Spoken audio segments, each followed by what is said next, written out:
beautiful. Don't miss one of the best seasons yet, live. What is that on your head? Exactly.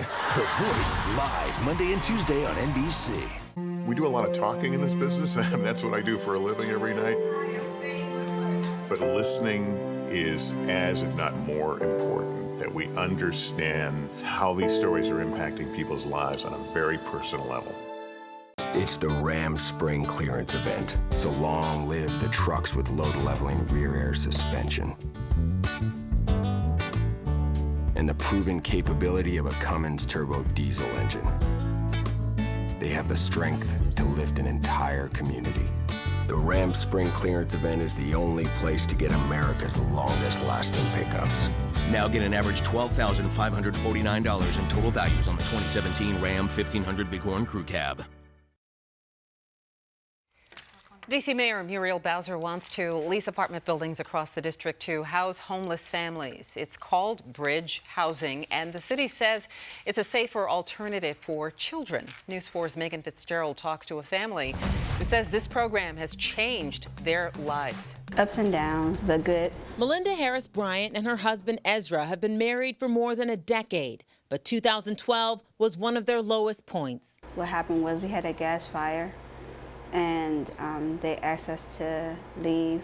We got evicted because we didn't have apartment insurance. They lost everything and have been homeless ever since, along with their 7 children. Since then, it's been a constant struggle. That was until last month. Make our coffee in the morning. Ezra's family can now live in their own apartment that's run by the city. Like I said, it feels like home. We're actually able to make our own food. And their children have a place to sleep. It's a different experience from living in a motel where more than 500 D.C. homeless families live. We want to have smaller, short-term family housing that is not in one major institution, but is within communities in all 8 wards of the district. Laura Zeilinger is the director of the D.C. Department of Human Services. She says the mayor's plan is to lease apartment buildings throughout the city for families like the Bryants. Everybody needs help sometimes, and we want to be able to provide that help in better ways that is an environment that's going to feel safe and secure for them and their children. Stuff makes a difference, especially to the kids. Ezra and Melinda say they do feel safe, and they're grateful for a second chance to create a better life. I just finished school, and I'm looking for a job as well. And we're just trying to make our family whole again. Reporting in the district, Megan Fitzgerald, News 4. Robocall scams are more rampant than ever, and you might be surprised at who they are targeting these days. A TrueCall survey found that Americans lost about $10 billion to scammers last year. That's up 60% from the year before, and the crooks are going high-tech, too. Robocall scams are targeting the most tech-savvy generations, and millennials are taking the bait. TrueCaller says millennials are 6 times more likely than any other age group to give out their credit card information. Their survey also found that men are twice as likely to get scammed than women. Storm Team 4 is calling for record heat tomorrow, but hey, if you want to be outdoors, a great place to be would be under the shade of the trees at Glen Echo Park. Barbara Harrison joins us now to share all of the excitement of the park's spring opening. Barbara.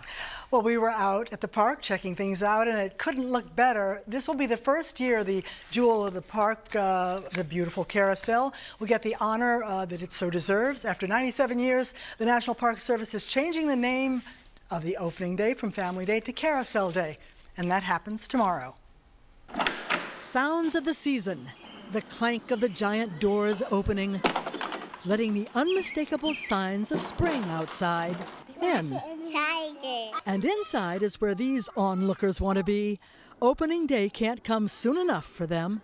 The only thing really left to be done is a little bit more sweeping. Bert Kenyon retired from his job maintaining jet engines in the Air Force. For 9 of his 10 years here at Glen Echo Park, he's run the carousel operation. What did you do when you first got here? I was a happy worker bee for about the first year.